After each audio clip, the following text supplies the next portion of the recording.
Hello, everyone. It's lovely to see you all and for you to join us today. We're talking about the exhibition at Rochester Cathedral, and it's the installation exhibition that's based on the Last Supper of Leonardo da Vinci. So it's very exciting. We're using the Nations table, and there's so much to talk about with it. But first of all, I'd like to introduce Canon Gordon from Rochester Cathedral, who's here with us today. And I'm going to find out a little bit more from their perspective about this wonderful exhibition. It's quite unique. And yes, so welcome, Canon Gordon. Hello, thank you. It's very nice to meet you. This is our first time of meeting. I expect I will meet you at the exhibition a bit more. But for now, what is your role in this, in the cathedral and in the sense of this exhibition? Sure, I'm the Canon Chancellor, which sounds very sort of medieval and grand and all that, and that's good to do. You know. But part of my role is to get involved with and encourage and support exhibitions and events, and we have a lot of those at the cathedral. People may know of some of the things we've been up to over the years, and one of the things we've had this year. For a sort of calendar, well, not the calendar year, but from April to April, is what we're calling, well, what is called the Nations Table, which is a table made out of black oak, which was lying in the ground for 5,000 years, which is remarkable that this wood was dug up, and a man called Hamish has made this table that is 13 meters long out of 5 planks of this tree that fell down 5,000 years ago. It is remarkable, and so we've had that table for people just to come and see. We've had a few dinners around it. People have hired it to have a dinner. You can get 48 people around it, and we've had some exhibitions on it as well. But this exhibition, which is coming, Come and Eat With Me, is lovely because it's probably the first, maybe the only exhibition or use of it that we're having that actually has a kind of theological and religious connotation as well. We've had Maida Bay Chess Club play chess on it, and we've had wine tastings on it and things. But this is actually something which is based on a painting, the famous Leonardo da Vinci painting, which people perhaps know about through the Da Vinci Code and all that, which depicts the Last Supper in sort of medieval Italian style, of course. The Last Supper did not take place around a table. I think it's very important for people to actually get that. The Last Supper was a Passover meal and took place probably with Jesus and the disciples reclining and maybe sets of 3. Plato's Symposium is probably the best example of how we understand how it actually took place, and references to St. John reclining with Jesus and so on. It makes sense if you think of the Last Supper as more of a kind of a more loungy type occasion than a dining table type occasion. However, dining at a table is very important, a very significant thing, and in culture and society in the last 2,000 years, really. Unless we're watching television, of course, which is very different. But it is a lovely way to gather people around the table. Gathering around a table is very important as a social and a spiritual activity. So this exhibition is picking up on that and playing on it, if you like, and recreating the kind of Leonardo approach to the Last Supper, which is round a table. And of course, anyone who's seen the painting will know that we view it, we spectate at that Last Supper because we sit opposite, and they're all lined up in a straight line. No one sits on the other side of the table, right? Because you can't paint that. but obviously when we sit around a table, people sit around all sides and they sit opposite each other. No one is sitting opposite anyone at the Last Supper by Da Vinci, which is interesting, isn't it? There's all this debate about whether Mary Magdalene is in it and so on. So what the artists have done is they've created placemats, table mats, like which you put your plate, and each one is like an icon and is a depiction of a saint who would have been there, or who might have been there, or perhaps we think perhaps should have been there, or would have been there had they been alive at the time. So we have the 12 apostles, and there's a few extras. So Mary Magdalene is there. I think Sir Paul is going to be there. So there's a bit of literally artistic license going on, but that's great. It's very creative. Each medallion, if you like, each circular image is done by different artists and slightly different style. It's going to be a wonderful display of a range of technique and art. It's going to be amazing. I do encourage people to come and see it. I think we're also going to see some textile work and some fishing nets and so on, and things from the period. What we can't let anyone do is actually eat anything because of health and safety and all that. It's a kind of vibrant and living display of art that relates to the Last Supper, which people probably know was the last meal that Jesus shared with his disciples. It was a Passover meal, so the food they ate would have been very much in the context of a Jewish Passover. So the Last Supper was in the context of a Passover meal. And what Jesus does is he takes that context and the food that they were eating and so on, it's all part of that. But then he takes the bread and says, actually, this is me. This bread is not just bread. This is my body. This is me. Do this in remembrance of me. When you eat bread, remember me. When you break it, share it.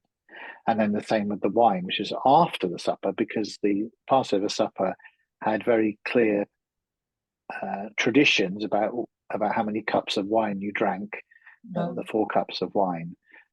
And then he said that the last cup, he said, actually, this is my blood. Do this in remembrance of me. And thereby created Holy Communion, effectively. Yes. And that's what happens in every church, every day, across the world, all the time. That's what we do on a Sunday. It's what we do it every day. In the cathedral here, we have communion every day. And we are simply doing what Jesus said, which is do this in remembrance of me. So we remember Jesus in the bread and wine.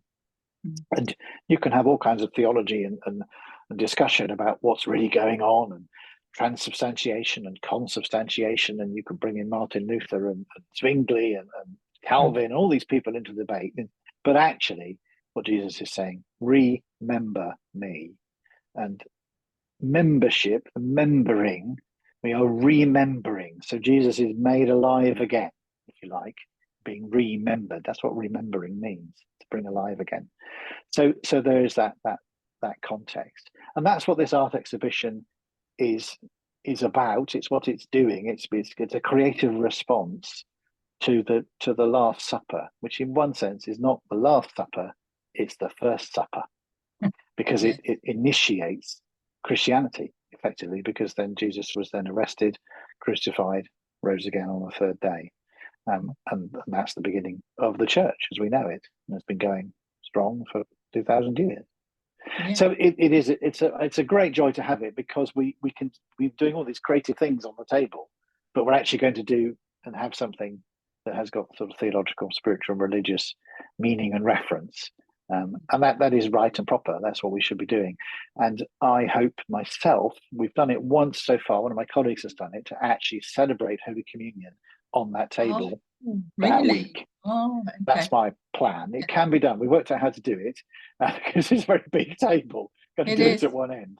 Yeah. But we have done it with an organisation called A Seat at the Table, who gathered around it, and we had communion on it. And that's very special, because of the age of the table is older than the Old Testament, which is remarkable. It's older than the pillars. It's older than Stonehenge. I hadn't thought of that. I mean, the number is there and it's very old, but I hadn't actually thought it's older than the New Testament. Yes, I think the Old Testament. The Old Testament, yes. I'm thinking of what you were saying there. I think a lot of the artists, the ones that I've spoken to, have had this kind of re-emerging and remembering of their own past approaches to Christianity, or their own religion, or their philosophy. They've gone through a process trying to understand and to be creative and to channel those kind of energies and feelings, beliefs, approaches of this experience from this project. It's been quite amazing. Well, and the artist will research what they are doing. Of course they will. You want to get it under the skin of your project, don't you? I mean, every artist does that, and rightly so.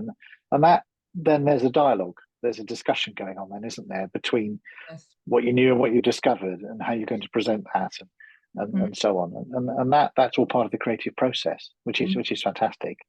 And that's, again, we do have quite a lot of art in the cathedral. We do encourage art and exhibitions and so on, but this brings a lot of things, a lot of strands together, which is why we're so pleased.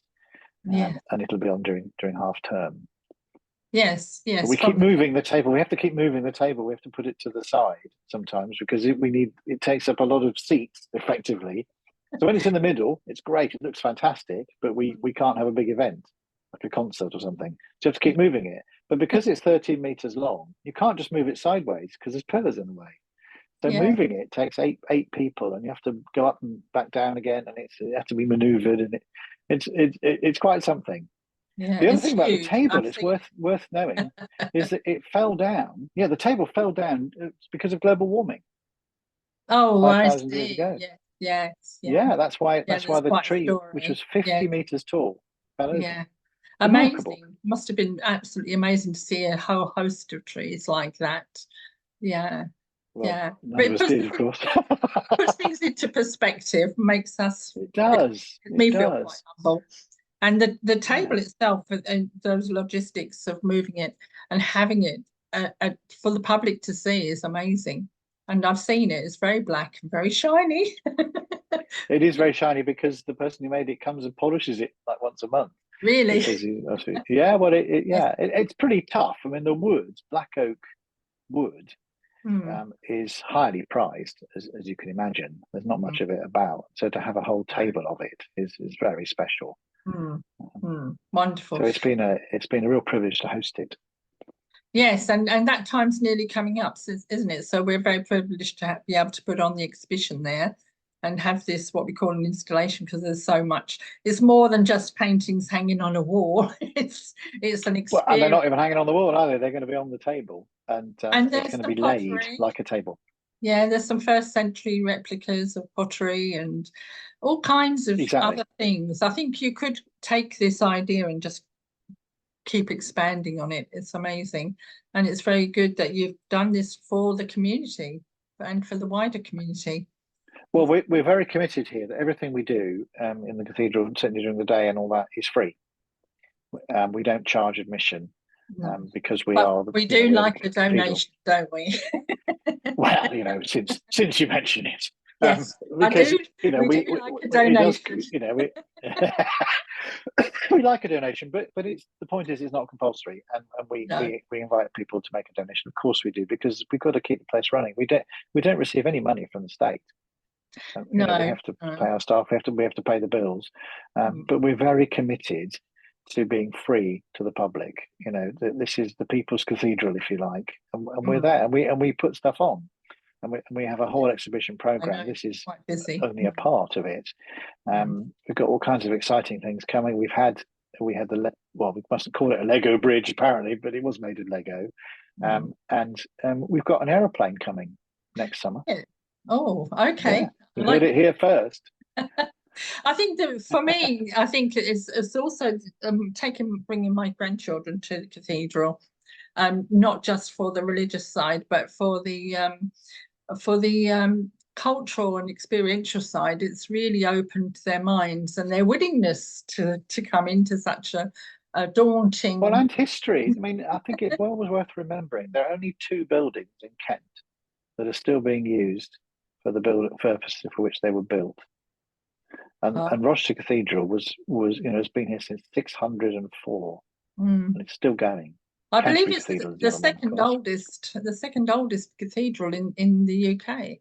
That's right. As I say, there's only Canterbury that's older. Yeah. And these are the only 2 buildings in Kent that are still being used for the purpose for which they were built. Wonderful. So Rochester Castle, that modern thing built in 1089 or whenever it was, it's a ruin. The Rochester Cathedral is not a ruin. A little bit disappointing sometimes, but it's well used. Yes, but well used, of course, yeah, and built by the same person, of course. Built by I didn't know that. All right. Yeah, the castle and the cathedral built at the same time by the same person. Okay, I didn't know that. But again, this is all part of our history. It's part of what we what we know and own about our own community. Yes. You know, this is local history, writ very big and very real and very much still alive. And so when you walk into Rochester Cathedral, you're walking into historic space. Whatever you believe, whatever you think, that's what you're doing. And thousands of people have trod literally the same stones. That always touches me. I always get that feeling. Yeah, that's amazing. And some people have never been in, other people take it for granted, you know. But having an art installation like this, we're hoping that, you know, our friends will come, as it were, but also maybe some people who come and never been before. And that's always lovely. So. Yes, I'd like a lot of people to come and have a mind-blowing experience after all the work that goes into all these different things, and especially this one. The art, the quality of the art is outstanding, and the impression is beautiful. And there's a lot of thought-provoking ideas amongst there as well. So you should burst off a few discussions. But it's all about making connections, isn't it? Was it Ian Forster said, only connect. You know, and you're going to come into the building, which is this ancient building that we've talked about. It's a place of prayer. People have prayed in Rochester Cathedral for 1400 years, right? So it's a place of prayer. It's a place of history. It's a place of beauty. It's a place of space. You know, it's the biggest building around. And then there's the table, which is something else to connect with and connect the two. You know, because the table makes Rochester Cathedral look modern. If you see what I mean. The cathedral is only 1400 years old. And then you've got people, you've got yourself, and then you've got the art, and you've got the interpretation, and of course you've also got the story of the Last Supper, the story of the meaning of the life of Jesus Christ. So you've got all of these things to mesh together and engage with, and this is where the Spirit speaks, is through these connections. Yes, it can change someone's life. That's why we do these things. Yeah, we can be changed by things, by being exposed to different exhibitions and ideas, and visually as well. But there's a lot of emotion. Connections. Yes. Make connections. So what's your response? Have you spoken to many of the artists? Do you have an affinity with art? Are you interested in art yourself? Is this something that yes, well, I'm a musician by training, but I did my first degree and my research was in aesthetics. So I do paint myself. So I you know, so I did grandly describe myself as an artist, but then we're all artists, aren't we, in that sense? So I love art, and I love the experience of making art. You know what I mean? Yes. Not just the creative experience of having an idea, trying to translate that idea onto something, canvas or, you know, paper or whatever, but also the kind of physical dimension. Actually, the act of painting is very therapeutic. It's lovely. There's nothing else like it. And I know, and people who do DIY and, you know, paint walls and decorating, they sometimes say a similar thing. There's something very satisfying about, you know, putting the wallpaper up and stepping back and saying, "Oh, there we are, I've done it, and that bit's not quite right, I'm going to do that." There's a process going on that is something fundamentally human. I think that it is lovely. So I'm a bit of an artist. I'm a musician, and I like to think I understand art a bit. So I have a personal kind of connection, a personal desire to have things like this. And what do you play? Which instruments do you play? Because I know I'm a flute player by training. Because in the background, but I sing as well. Exhibition, we've got some first century lyre music by Michael. You have a much more detailed perspective or knowledge of the experience and what's going on with this exhibition than I do. So I much appreciate that. And is there anything else you'd like to say? Is there something that's coming up soon as well as the exhibition that you'd like to invite people to? Or if anybody wants to get in touch with the Cathedral, how would they do that? Well, through the Cathedral website. they can track me down or ask any questions or whatever, or through social media. We have quite a strong social media presence as well, and this exhibition will be on that. All I'd say actually, and what occurs to me to say is the table isn't with us for much longer. No. And when we get to May, it will have gone. So if you haven't seen it, whether or not anybody can come to the actual exhibition, which is going to be on for 10 days or whatever, the table is there now, and it will be there until the end of sort of April. But then it's gone, and you'll have to go to Lincoln to see it. Oh, moving on to Lincoln. So time is running out.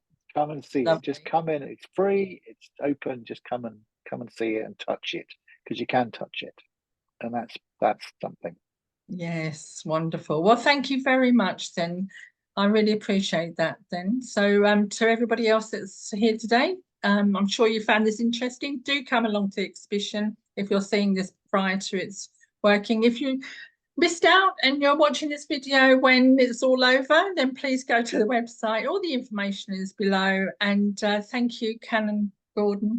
It's really lovely to speak to you. And okay, thank you. Bye-bye, everyone. Bye.